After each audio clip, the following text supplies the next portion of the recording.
On this episode, we're going to take a look at yet another celebrity tequila. It's Insolito, right here on the Tequila Hombre, coming up next.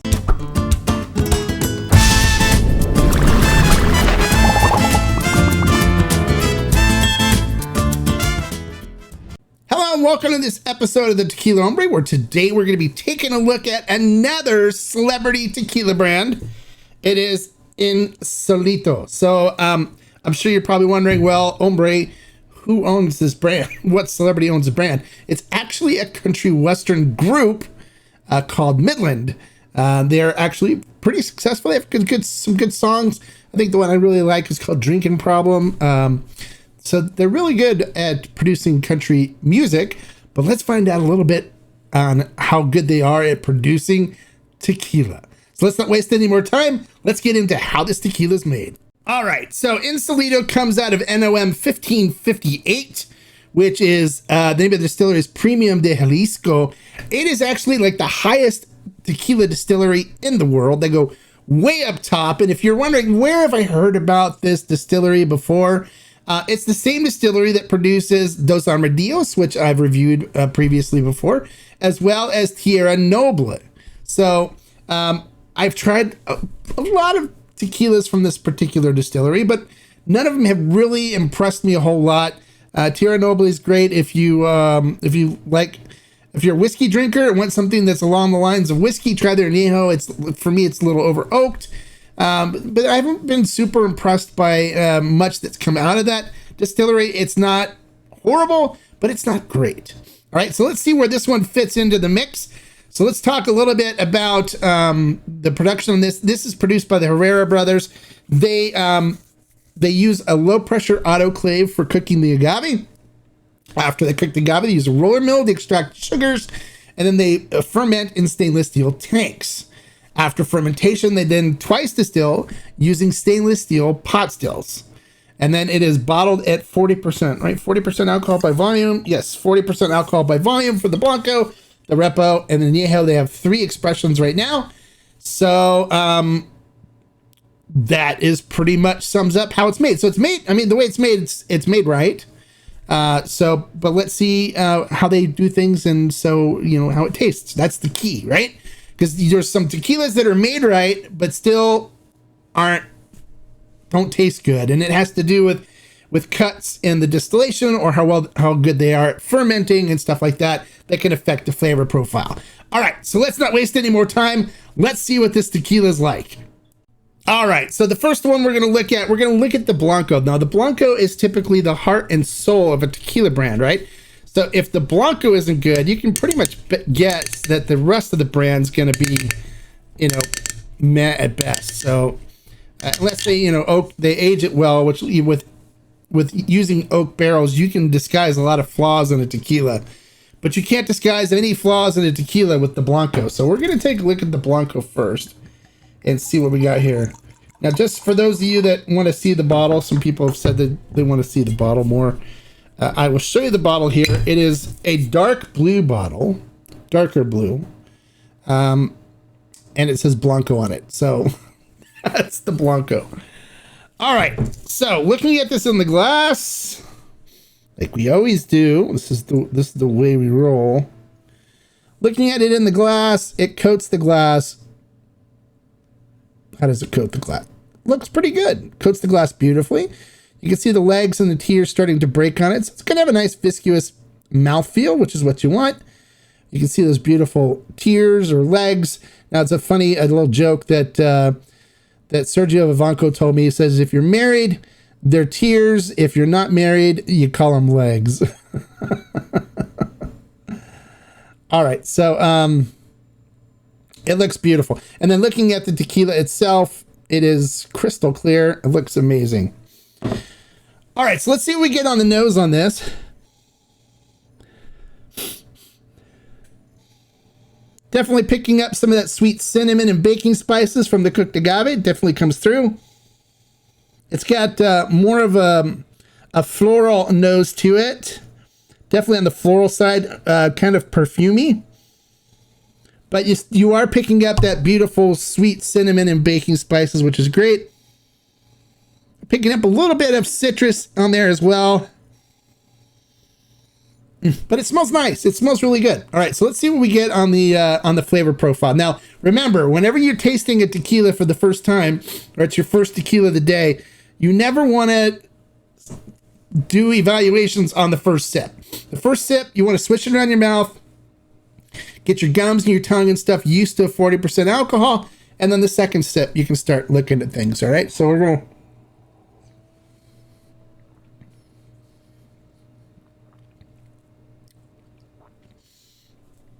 You'll notice the sting from the alcohol.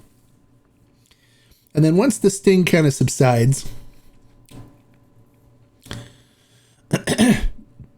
All right. So now we're going to take a look at it. Here we go.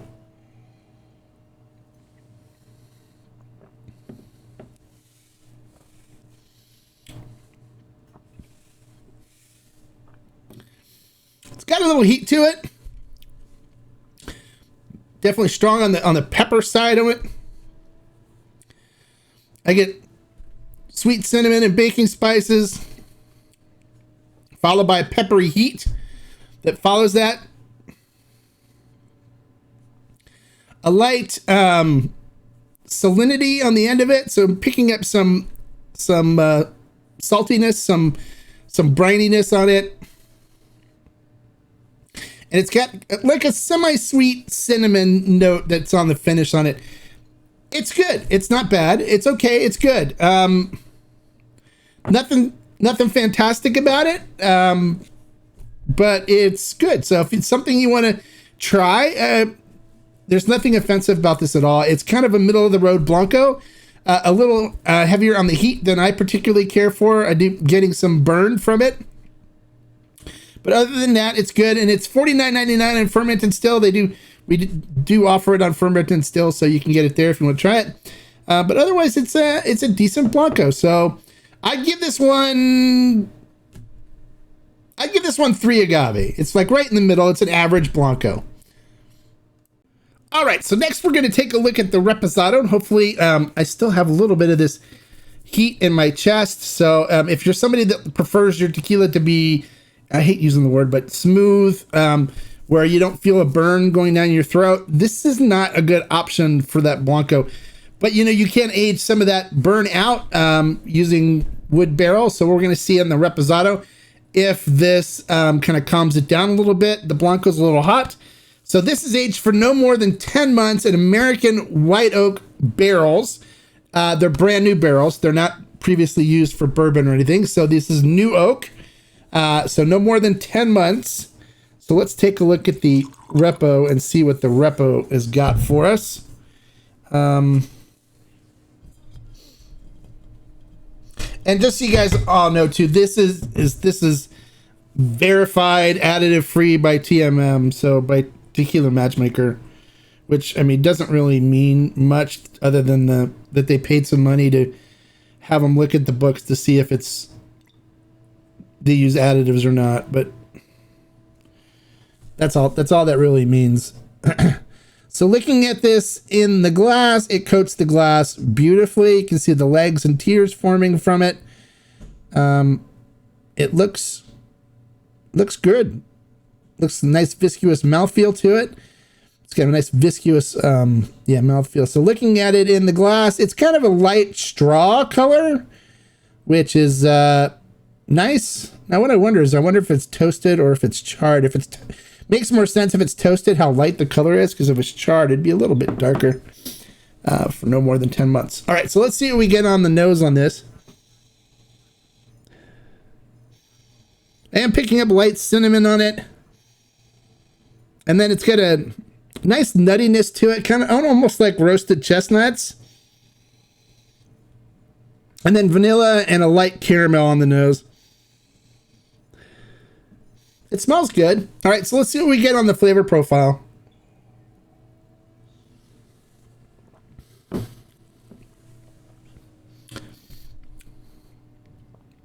Coats the mouth nicely.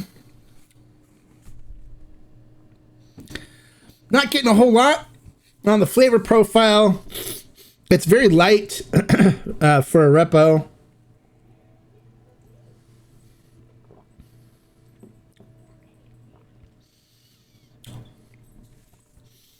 It starts off with kind of an interesting nuttiness to it. And then it goes kind of into vanilla. And caramel, like a salted caramel finish on it. The Repo's not bad. I actually like the Repo better than the Blanco. It doesn't have the heat the Blanco did. So this one, I'd give a little bit higher rating to it. I think if you like something that's kind of mild and has light flavor to it, it's kind of effervescent, this would be a good option for you. So I'm going to get the Repo 4 agave. It's not bad at all. I'd recommend this for somebody that's looking for something that's really easy to drink and enjoyable and very light on the flavor. All right, so 4 agave for the Repo. All right, so now we're going to jump into the Añejo. This is what the Añejo bottle looks like, by the way. So it's red, and the Repo, if you didn't see the bottle, it's green. So that's how you can tell the difference from them. The Repo sells for $52.99 on Ferment and Still, and the Añejo is $57.99. We're going to go ahead and... The corks on these are really tight, so that's good. So you're not going to get evaporation stuff from them. It's a little work to get them out, though. There we go. All right. Makes a lot of noise, too. So if you're trying to sneak a drink from your wife or something, you're not going to be able to do that with this bottle. She's going to hear you. Or if you're trying to sneak one from your husband, whatever, you know. Can't leave the ladies out. They count, too, so... All right, so looking at this in the glass, it coats the glass beautifully again, legs and tears forming, depending on what your marital status is. Coats the glass beautifully, and then looking at it, it's got a little bit of an amber hue to it. Looks good, crystal clear. All right, so let's see what we get on the nose on this one.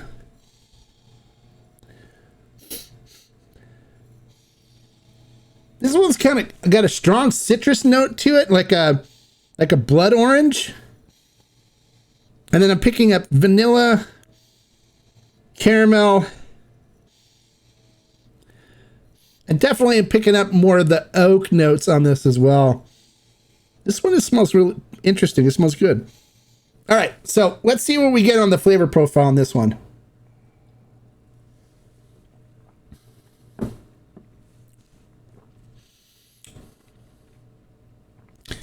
Coats the mouth really nice. Flavor on this one is kind of light too. So first note I get is kind of like a peanut butter note to start. And then I just get light vanilla and light caramel. There's not a whole lot to this flavor profile. I normally like an Añejo to be a little more robust in the flavor profile. This one, it's easy to drink, but it's kind of on the bland side, which I would expect this would actually, I think, make a better Repo than it does an Añejo. So this one, I'm not impressed with the Añejo. There's other Añejos that I would rather look at that I enjoy more, I think, because it has a more pronounced influence from the barrel on it, where this is kind of, it seems kind of a waste, quite honestly.